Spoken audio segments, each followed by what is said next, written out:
هاي هي الحلقات البصل اللي على كيف كيفك، أكلة خطيرة وبتجنن. شوفوا ما أحلاهن. بنفس الوقت أنا جهزت كم وحدة حطيتهم بالقلاية الهوائية. أنا برأيي طلعوا أحلى من العاديين لأنه هدول هيك طلعوا شوي طرايا، بينما القلاية الهوائية شوفوا ما أحلاهن، حلقات بصل وكريسبي.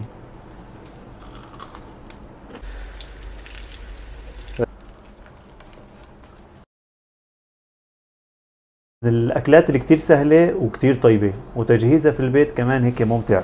رح نعمل الحلقات البصل. هلا أول شي رح نقطعهم هيك حلقات بهالشكل هاد. هلا نوعية البصل اللي بتستخدموها اللي بتفضلوه.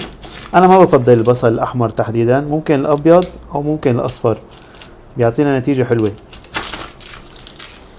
رح نقطعهم هيك بهالسماكة هاي.